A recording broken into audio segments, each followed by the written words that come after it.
Okay. Okay, thank you very much, Salim, and I hate being timekeeper.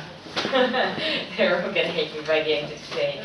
Okay, so our next speaker is Mrs. Rebecca Abrahamson.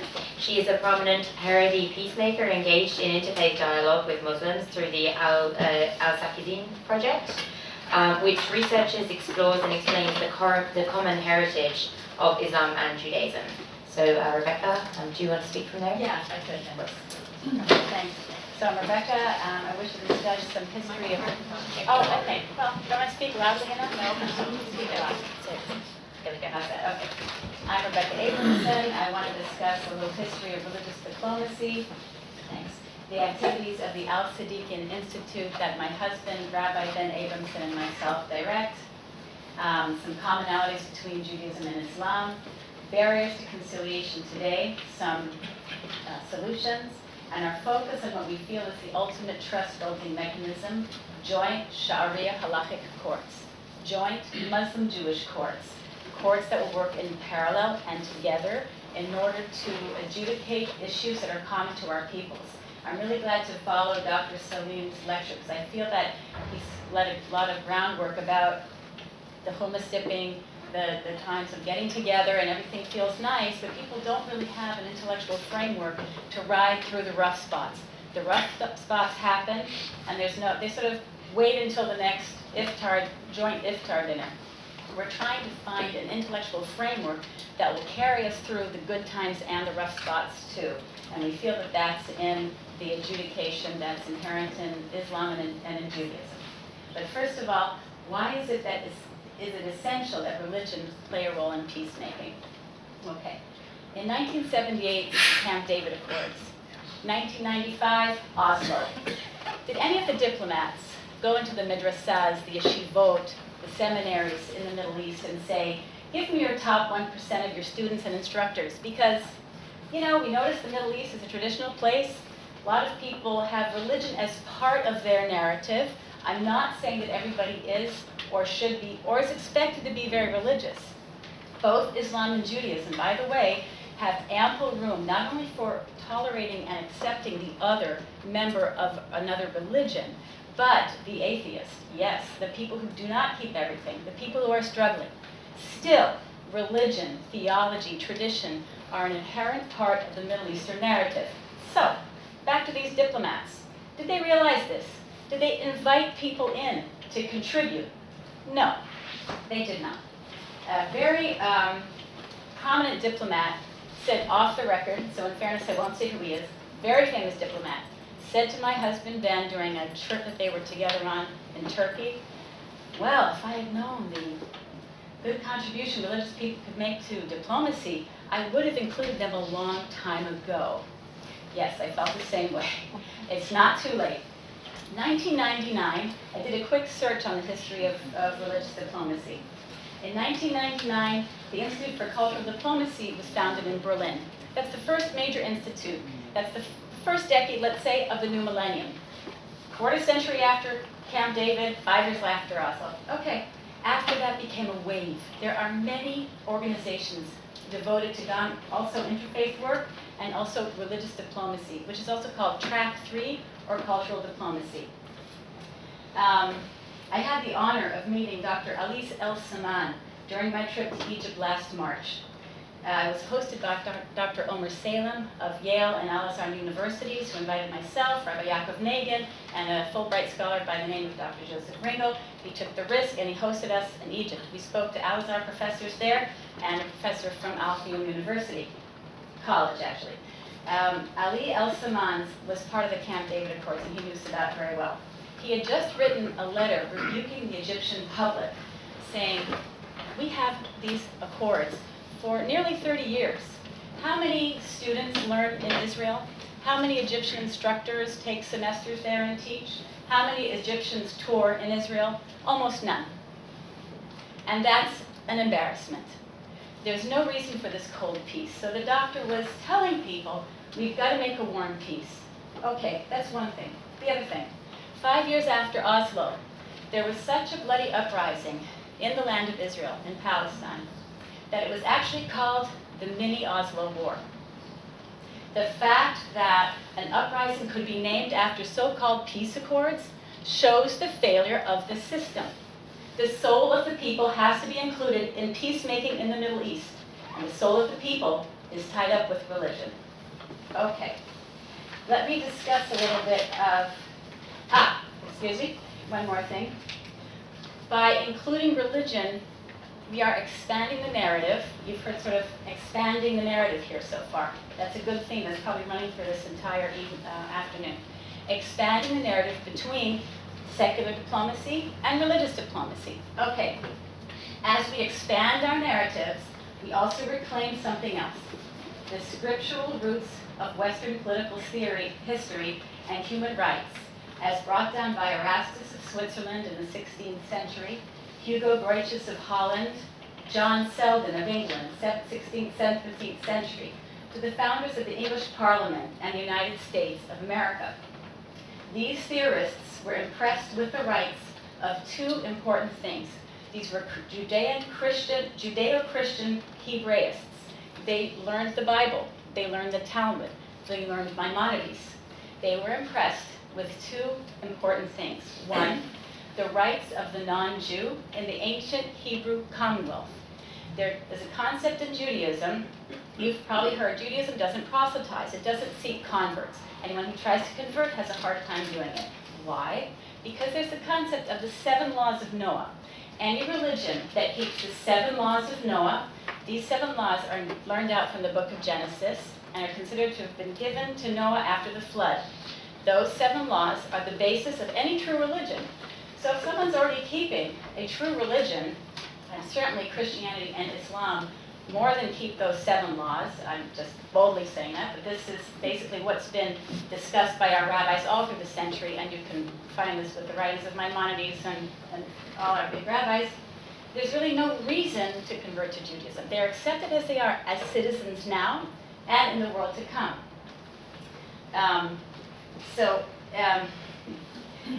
they were, and these Judeo-Christian theorists were impressed with the rights of the non-Jew in the ancient Hebrew Commonwealth.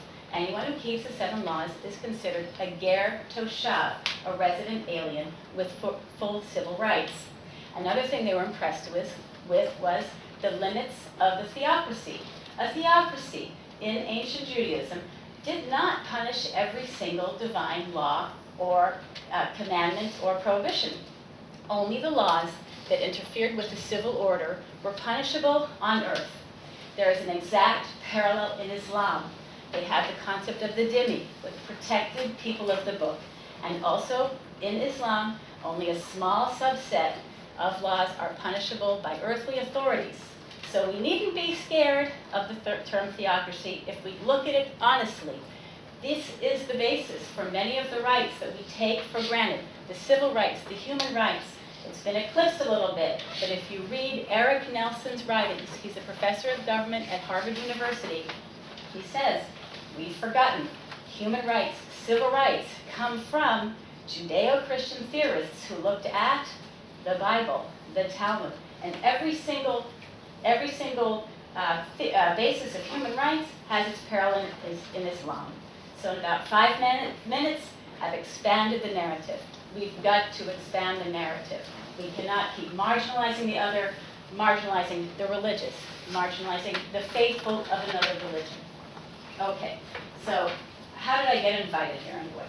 Al-Sadiqan, let's get back to why I'm here. Al-Sadiqan is an organization that researches the common heritage of Islam and Judaism with the conviction that religion is in fact the ultimate bridge to peace. My husband, Rabbi Ben Abrahamson, was inspired to research Islam after he survived a devastating terrorist attack about 15 years ago. He was on a bus that was shot at, and he witnessed gruesome violence. He was physically unscathed, but he was deeply moved. He wanted to try to understand how anybody who claims to be the member of a religion, any religion, could shoot innocents riding on a bus, women, children. Okay, he started studying Islam. He started learning Arabic, studying the Quran, the Hadith, which are the traditions that come out of the Quran. He found commonalities which were so inspiring because he felt that this is really not a problem among foreigners. Judaism and Islam are truly sister religions. It inspired him to say, we've got to fix these problems because these are problems within the family. Okay, he started Facebook discussions. It blossomed. He got many Muslims all over the world, important Muslims speaking with him. He got noticed. He was invited to speak at the UN, the Houses of Parliament, all over the world, with bringing the commonalities of Islam and Judaism as a basis for peacemaking. I took a cross-section of these Facebook discussions, put them in a book, and I was frustrated with the Islamophobia in the media. It's simply wrong that every time you hear Islam or Muslim in the media, you hear terror. It's inaccurate. It isn't true. I wanted, with my few strengths that I have, to redress the balance. I started a column called Giving Voice to Muslims Who Seek Peace. I thought I'd write about 5 articles. Okay? I found more and more material. It led to activism on my part, and my activism has taken time away from my writing.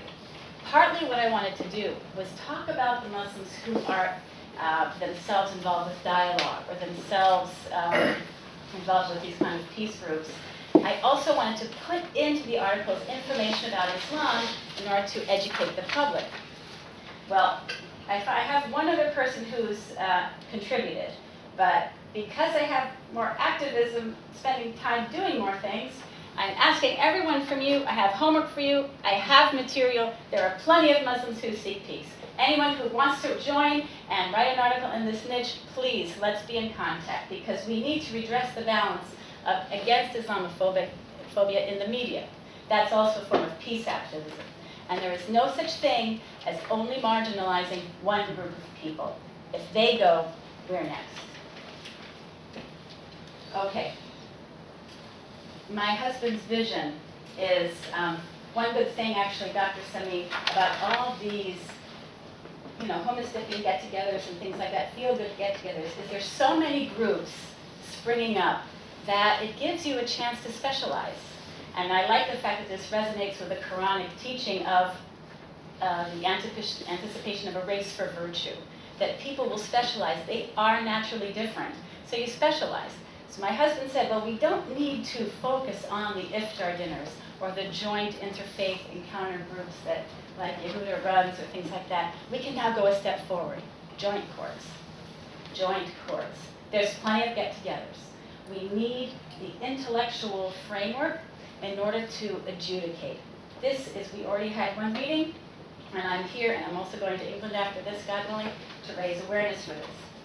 I'll give you now, I could give you sort of one, how much time do I have? 2 minutes. I can't believe it. Okay, there are inspiring similarities between Judaism and Islam. Trust me, you can read the book. Okay, here are, please through it, it's okay. There are important concepts in Judaism of recognizing the other, and in Islam of recognizing the other. We need to reclaim this. This is what we're getting back to. In Judaism, I already said this, anybody who follows the 7 laws of Noah, of Nuh, this person has full protection as a righteous Gentile. If they live in the land of Israel, they're a ger toshav, they're a trusted, credible citizen, and have a place in this world and the world to come. In Islam, I want you to remember this, Ummah wahida. Ummah wahida. Ummah is like people. Wahida like echad, one. Ummah wahida is a term that, sorry? Nation, yes, okay. Ummah wahida is a term that the Prophet Muhammad coined when he made the Sahifat al-Medina, the Constitution of Medina. What does it mean? United Nations. E pluribus unum. He made it with rabbinic Jews. He made it with Jews like me. He made it with Jews who were keeping kosher, keeping the Sabbath. He made it with Jews that he said they can retain their religion, and as they are acceptable mu'min. What does mu'min mean? Mu'min, we've heard of Ahlei Kitab, people of the book. There's a step up from that. Mu'min, which is like amin, credible. Amin and mu'min have the connotation of belief, okay, believable, like someone who believes in God. But yet, again, Judaism and Islam have space for the atheist. It's not just for the religious person. It's someone who is trustworthy, who is credible. This can be used as a legalistic sense. Shmuel Hanagi was head of the Muslim army in 11th century Spain under the Sultan. You think he was a mu'min in the Sultan's eyes? I think so. He was in charge of an entire army.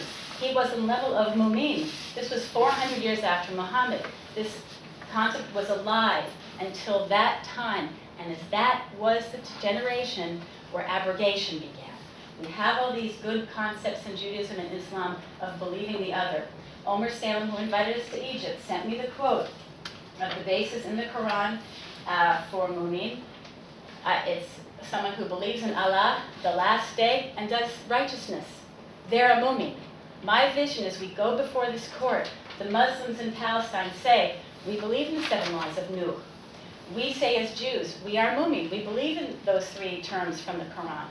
And then what happens? The court is going to grant a certification for that Palestinian. We recommend them. We've investigated them. Not only are they trustworthy, but they're trustworthy, and therefore they have a certification, a recommendation to the state of Israel that they should be able to live anywhere they want, pass anywhere they want, travel anywhere they want. They don't have to always be asking for travel permits. They can work wherever they want. They are amin. They are mu'min. This will have an actual liberating effect day to day on their lives.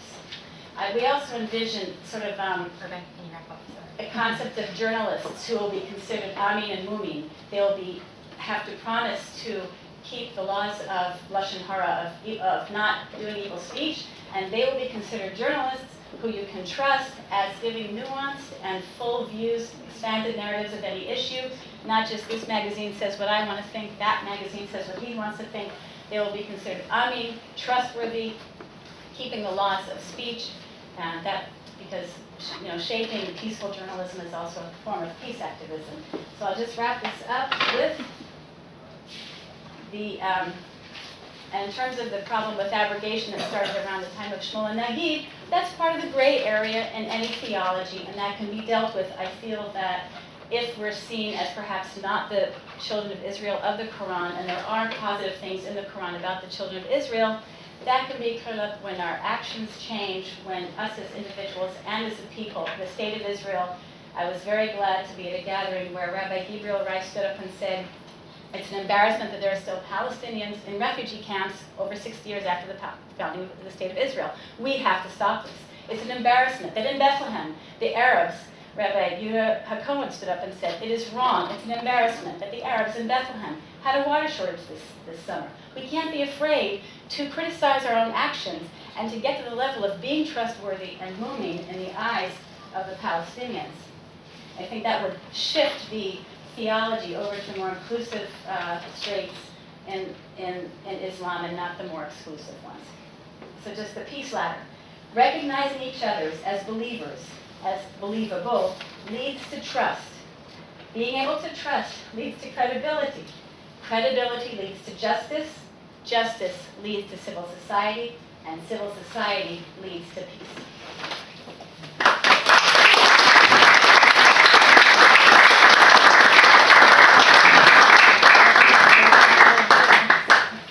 Thank you very much, Rebecca. So now we have a 30-minute question and answer session for the first 3 speakers that we have heard, for Sharon, for Salim, and Rebecca. So I will come around with the mic. Reverend Dr. Kenneth Newell has kindly agreed to facilitate the Q&A session. So do you want to come up here and perhaps I'll just move with the mic. Please keep your questions short so we can keep time.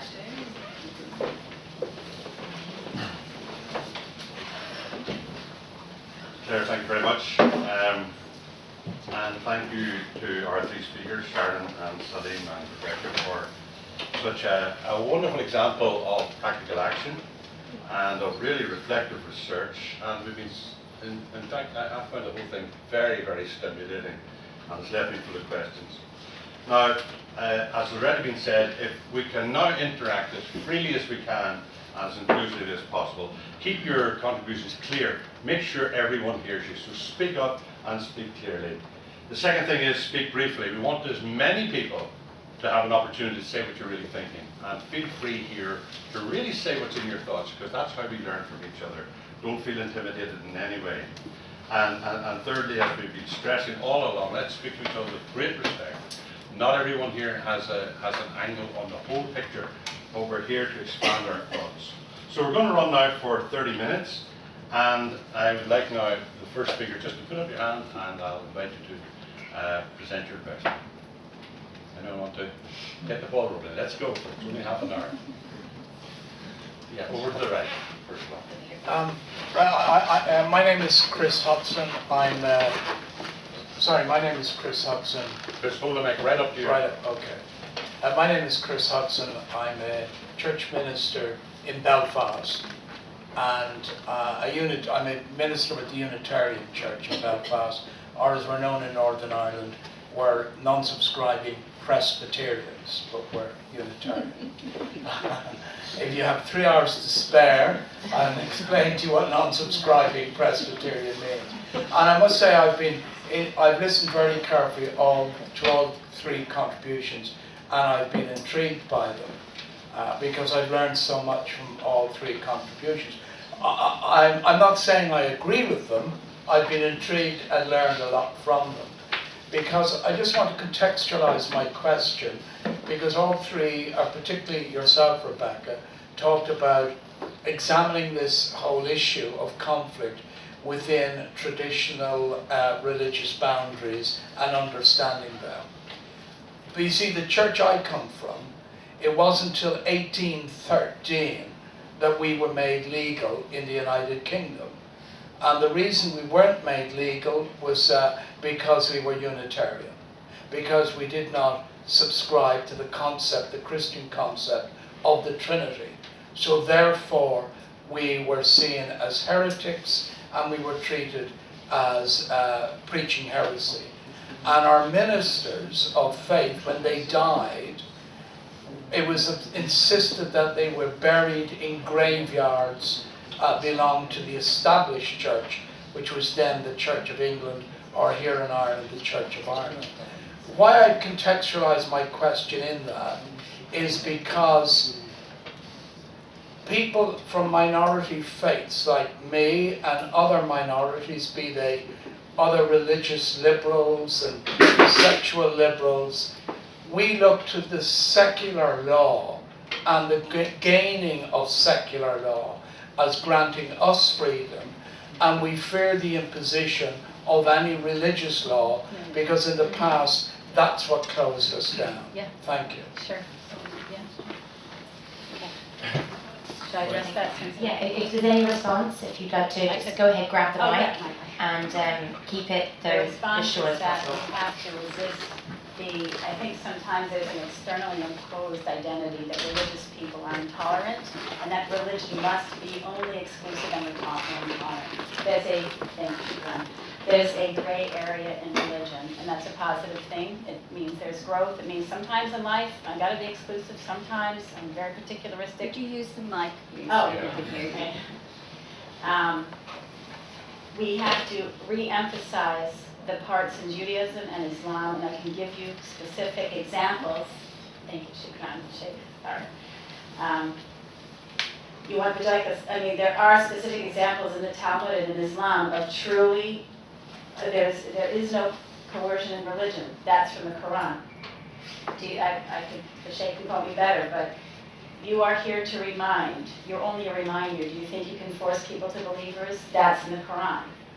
So when we have Sharia law, it doesn't have to be, we can emphasize the teachings of someone I wrote about, Javed Ahmed Ghamidi, who's living in Malaysia now, and familiar yourself, please, with his writings. He has spoken in the UK recently. Only a small set of divine laws are enforceable on earth. Most divine laws are only between God and man. And this is what we found with the Hebraists. So while we expand the narrative to include religion, we will actually prevent extremism.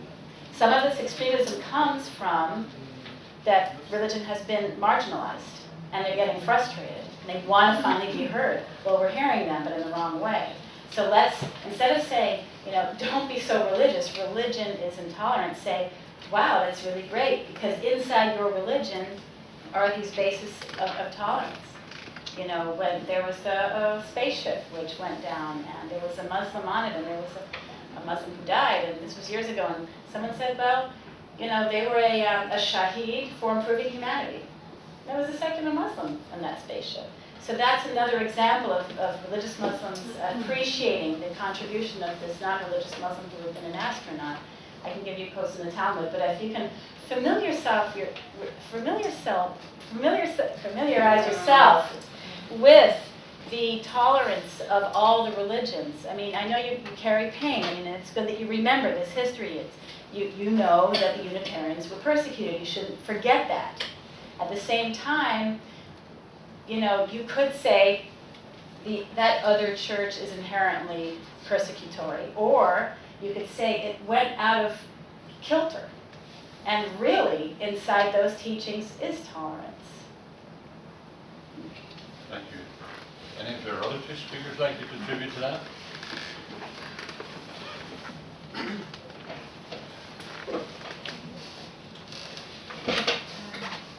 just want to say that it's a lot.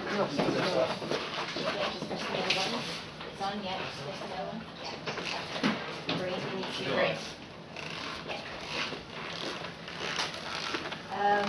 As an Orthodox Jew myself, I would have great concerns about theocracies in general. I think we have moved beyond theocracies in our democratic societies. And I think that we need to remember that religions are open to interpretation. And while, Rebecca, I love your very open, inclusive interpretation of Judaism and Islam.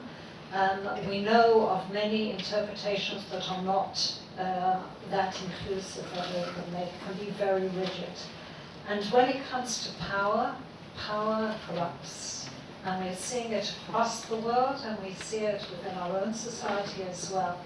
And therefore, religion is most probably at its safest place when it is not in a position of power, but is in a position of support for all those people who subscribe to those religions.